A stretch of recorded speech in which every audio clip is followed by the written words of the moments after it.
요즘 학생들 보면 굉장히 안경 낀 학생들이 많아졌어요. 예전에보다 안경 낀 학생들도 많아졌고, 또 이제 눈이 나빠져 있는 사람들이 많습니다. 그것은 아마 스마트폰이나 그 외에 TV라든가 이런 것들을 계속 너무 많이 가까이 하고 사용했기 때문에 눈이 나빠지는 그런데 아마 원인이 될 수도 있을 것 같습니다.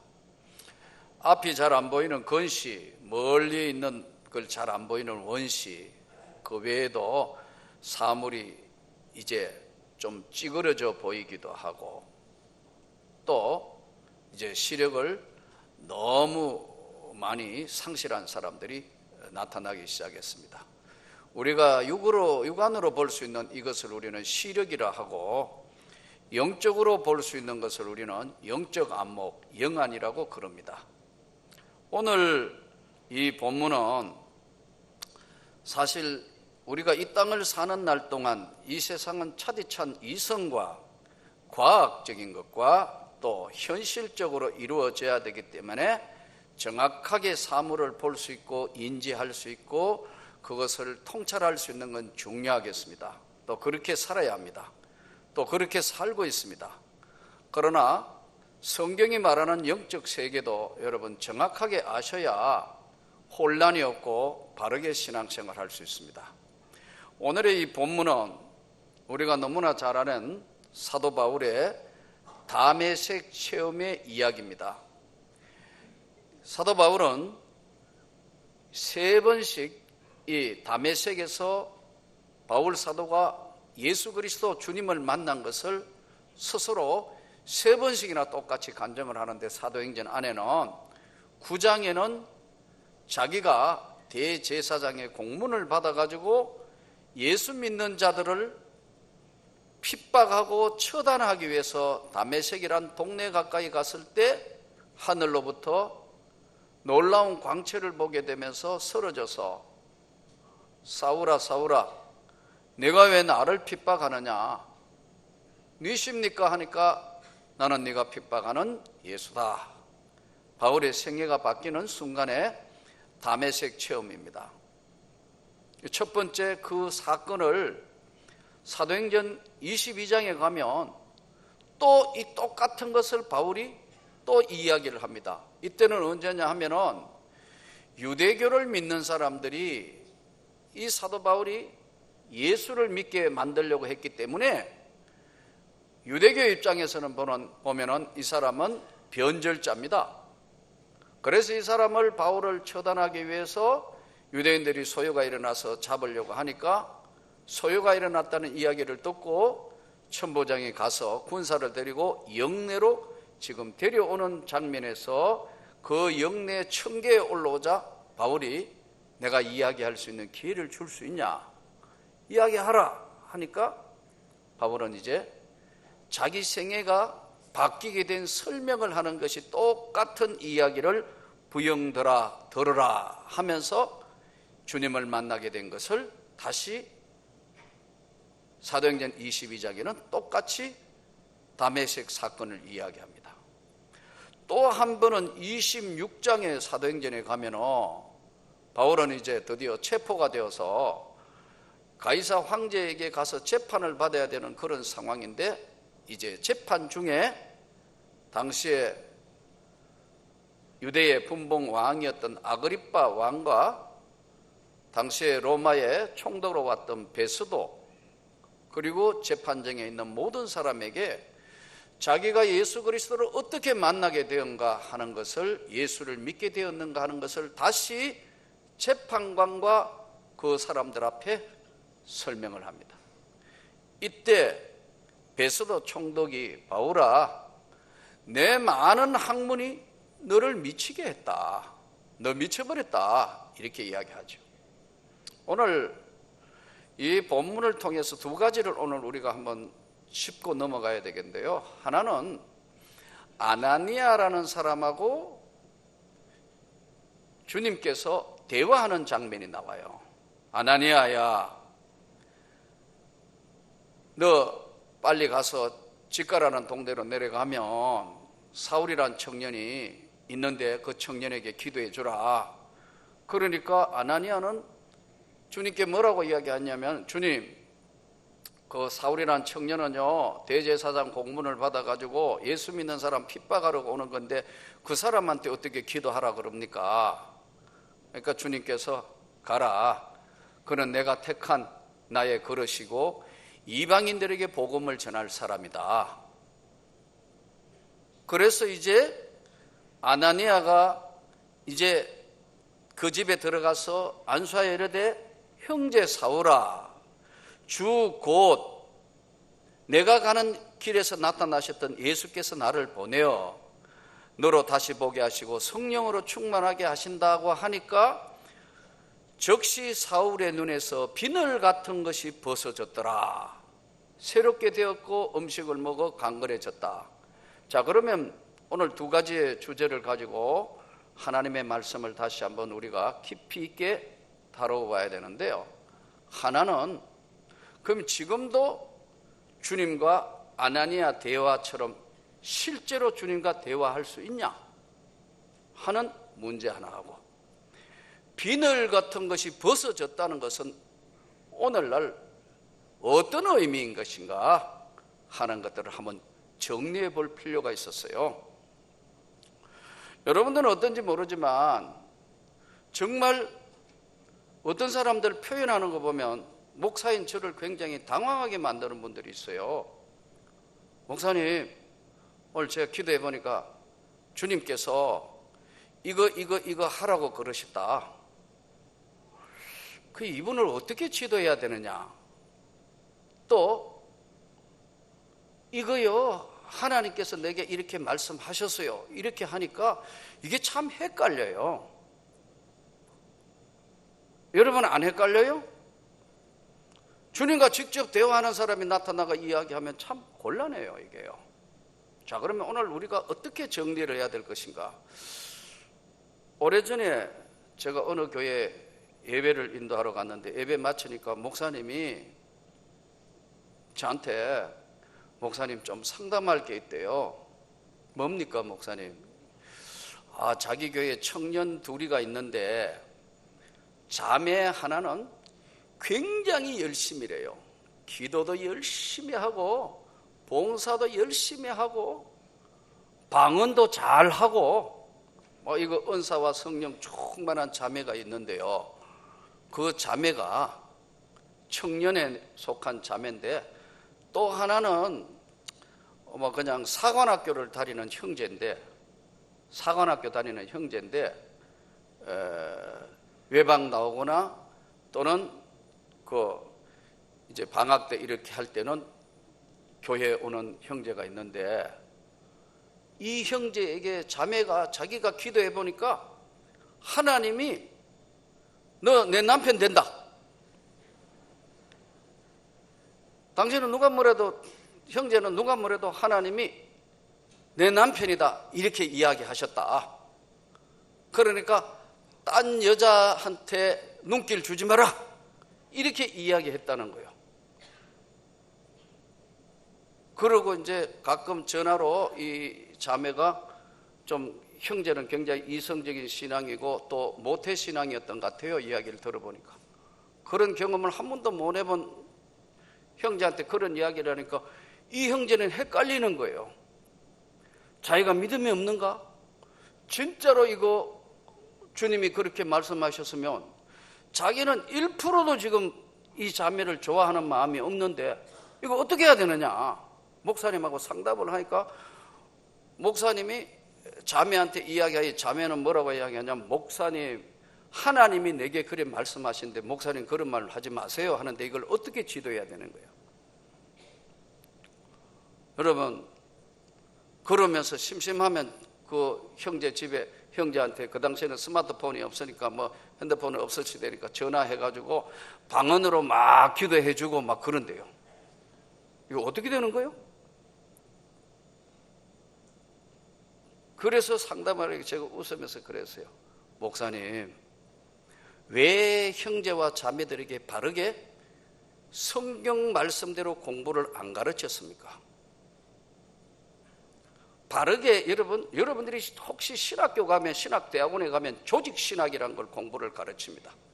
이게 뭐냐 하면요, 쉽게 물렁하게 만들어 가지고는, 그러나 핵심을 딱 잡아놓은 게 뭐냐면 기독교 핵심 기본 진리입니다. 우리 교회 집사님 될 때, 안수 집사님, 그리고 권사님 될 때, 장로님 될 때 계속해서 반복 훈련하는 거, 조직 신학을, 기독교 핵심 기본 진리를 모르면 이런 엉뚱한 소리를 얼마든지 할 수 있어요. 어떻게 생각하세요? 여러분, 맞아요, 틀려요? 틀렸죠? 왜 이렇게 조용해요? 그 자매가 한 얘기가 맞아요, 틀려요? 틀렸어요. 예. 하나님은 그런 하나님이 아니시다 말이에요. 왜냐하면 나는 좋아하지만 본인이 싫어하는데 만일에 정말로 그 형제가 둘이 짝을 이룰 것 같으면 형제의 마음을 바꾸어 주시거나 좋아하게 만들어서 하게 하시지, 1%도 그런 마음이 없는데 당신 내 남편이야 찍어서 하나님 그런 하나님이 아니시다 이거예요. 그것은 그 사람, 그 자매가 제가 볼 때는 고장난 줄로 믿습니다. 이거는 바르게 가르쳐야 되는데 이게 일방통행을 하나님은 하시지 않아요. 예. 그게 평신도니까 뭐 이해가 되는데, 또 한 번은 목회자 중에도 고장난 사람이 있더라고요, 여러분. 미국에 집회를 갔는데 LA에 다 집회가 끝나는 날, 마지막 날 전화가 왔어요. 그 전화가 뭐냐면 내 친구 목사님, 아주 나하고 가까운 친구 목사님의 아는 목사님이라 하면서 전화가 왔어요. 내가 친구 누구 목사님 아십니까? 하길래 제가 예, 잘 압니다. 저하고 같이 학교 공부도 같이 했고 잘 압니다. 그 잘 아는 친구의 자기가 아는 사람이래요. 아주 가깝대요. 그런데 왜 전화를 하셨습니까? 하니까요, 자기한테 하나님이 명문교회 가서 부흥회를 하라 그랬대요. 그래서 제가 그게 무슨 소리냐고 처음엔 놀래가 그게 무슨 소리냐 하니까 하나님이 오늘 자기 기도하는데 하나님이 명문교회 가가지고 집회를 하라 하셨기 때문에 제가 알려드리는 겁니다 그러더라고요. 그래서 제가 담임 목사는 전대 하나님이 저한테는 아무 말도 안 하시던데요. 고장난 사람들이 참 생각보다 많습니다. 잘 들으셔야 돼요. 여러분, 오늘 성령은 일방통행을 하시지 않습니다. 우리가 알아야 될 것은 구약에 나타난 성령님은 주로 보면 어떻게 하셨냐면 꿈이나 환상이나 이런 것들로 성경이 기록되기 전일 때는요, 하나님이 우리에게 구약시대를 살았던 사람에게는 성경에 보세요. 그래서 요셉의 꿈 이야기, 환상 이야기가 대부분을 차지하고 있습니다. 그러면서 구약시대는 하나님이 성령으로 그 사람에게 감동을 주고 함께 하시는 사람에게는요, 왕, 제사장, 선지자, 특별히 70장로에게 엘림에서 성령을 부어주시는 기록이 있습니다만 대부분 하나님이 당시에 구약시대 때는 왕이나 제사장이나 선지자에게 특별히 지명된 사람에게만 이 성령을 부어주셨어요. 동시에 구약에 부어주신 성령님은 일시적이셔서 순종하지 않고 말씀에 제대로 순종하지 않고 말씀대로 하지 않을 경우에는 주신 성령을 거두시기도 했어요. 그 예가 사울 왕에게 그 예를 볼 수 있습니다. 사울에게 역사하시던 하나님의 성령이 떠나니까 그에게 악신이 임했더라. 예.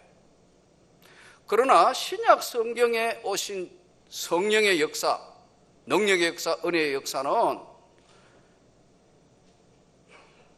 사도행전 2장의 보혜사 성령이 임하고 보혜사 성령이 임하고 난 뒤에는 왕이나 제사장이나 선지자가 아닌 누구에게도 주의 이름을 부르는 모든 자에게 하나님이 각각 회개할 때 성령을 부어주시는 겁니다. 여러분 믿습니까? 누구든지 주의 이름을 부르는 자에게는 제사함과 성령을 선물로 받게 될 것이다. 사도행전 2장 38절. 그러면서 하나님이 우리에게 성령으로 임하시면 거의 90%, 거의 95%, 뭐 거의 이런 상태에서는 거의 깨닫게 하시는 겁니다. 성령이 우리를 깨닫게 하시는 거예요. 아, 이거 기도할 때 이렇게 되는 것이구나. 너무 염려하지 말라 하는 것을 성령이 깨닫게 하시고, 지금 내가 하고 있는 이 기도의 제목들이 하나님 이루어지게 해주십시오 기도하는데, 아, 빨리는 안 되지만 천천히라도 이루게 해 주시겠구나 하고 우리를 깨닫게 하시는 것이지, 성령 하나님이 물론 예외적인 상황으로 있을 수는 있겠죠. 극단적인 예외 같은 경우에 하나님께서 음성을 들려주실 수도 있겠습니다만, 구약에는 꿈이나 환상으로, 신약 성경의 때도 이때도 꿈이나 환상 지금도 한두 번은 있을 수 있겠지만, 맨날 주님과 대화하면서 이야기하는 것은 고장난 줄로 믿습니다. 조심해요.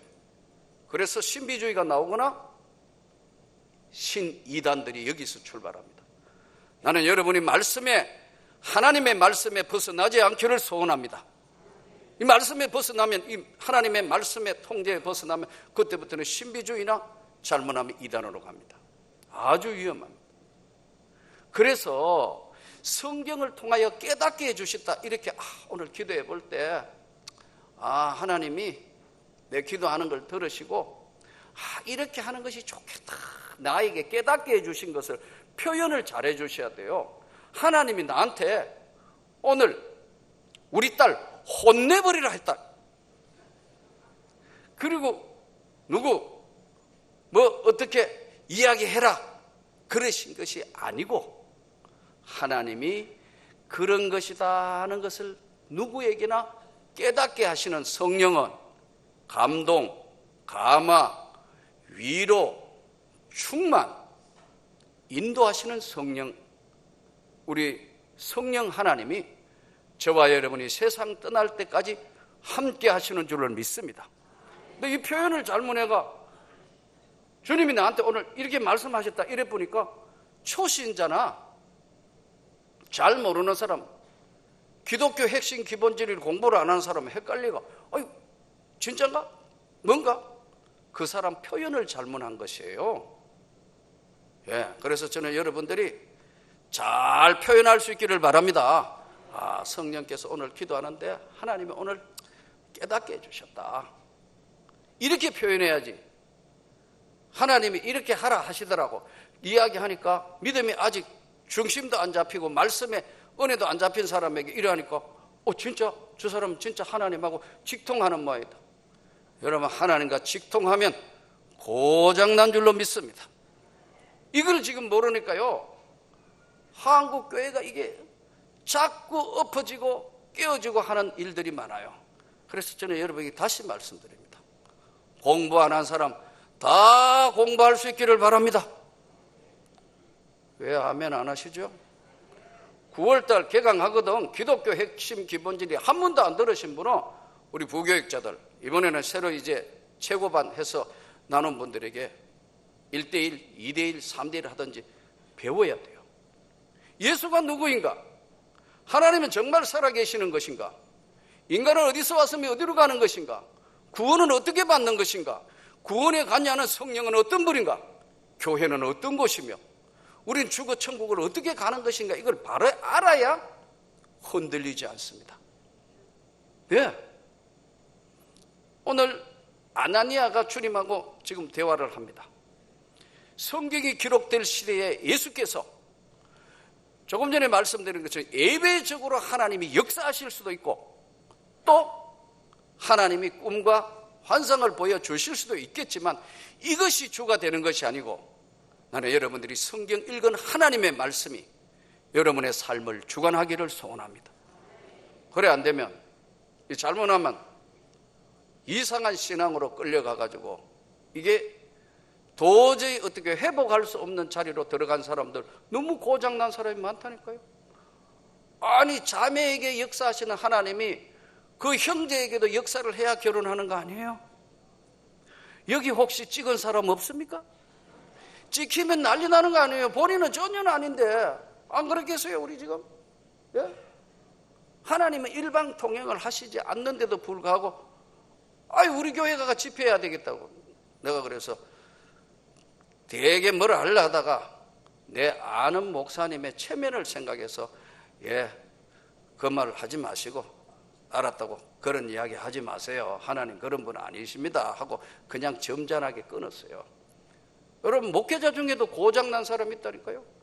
이거 회복할 길이 없어요.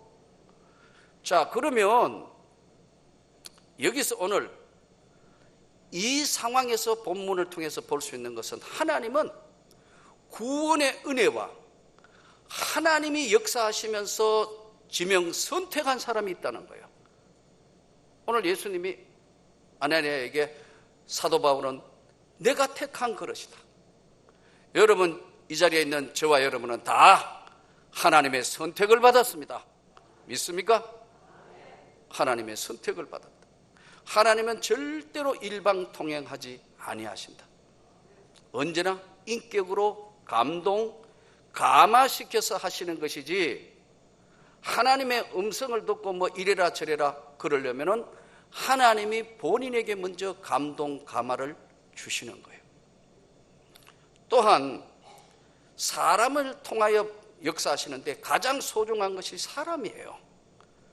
그러니까 여러분, 아나니아라는 사람을 통해서 하나님이 직접 하실 수도 있는데, 사울이라는 청년이다가 바울이라는 청년으로 바뀌어서 전 세계 유대교를 기독교로 바꾸는데 결정적인 역할을 하는 아나니아가 바울 형제에 가서 기도를 해줘요. 사람을 통하여 역사하신다. 성령도 사람을 통하여 역사하시지만 사탄도 사람을 통하여 순간적으로 사용합니다.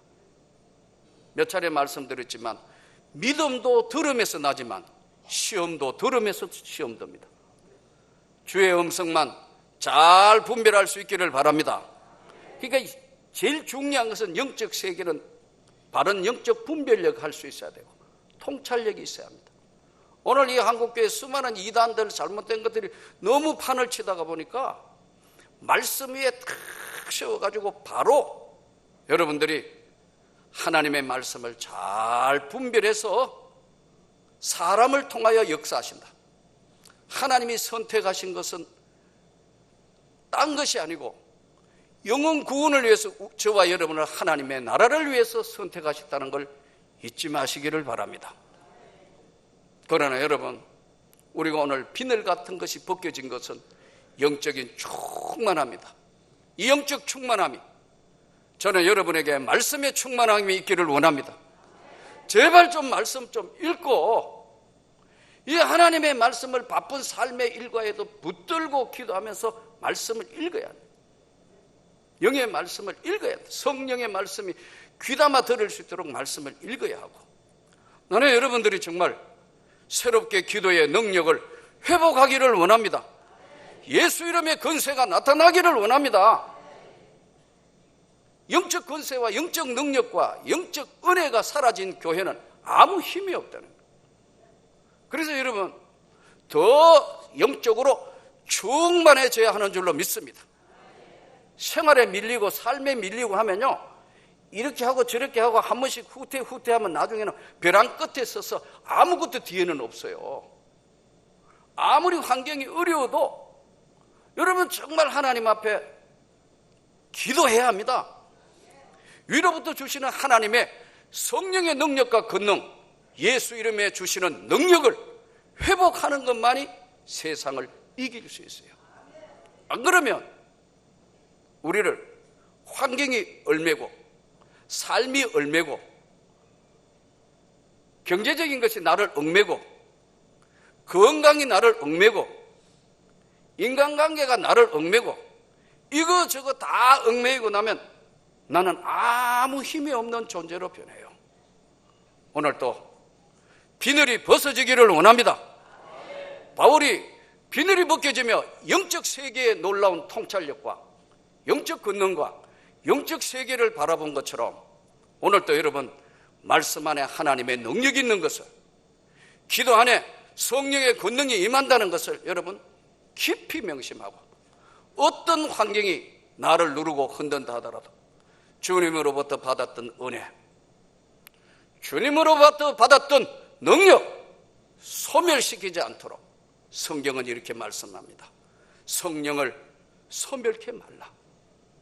너무너무 힘들고 어렵다고 자꾸만 그 환경 탓만 하면은 무너질 수밖에 없는 영적 세계라는 사실을 깨닫고, 오늘 또 다시 한번 제 충만해서 성령의 능력과 권능으로, 말씀의 능력으로 다시 여러분들이 일어서고 비늘이 벗겨져서 충만한 주의 세계의 능력의 믿음의 삶을 살기를 다시 한번 주의 이름으로 축원합니다.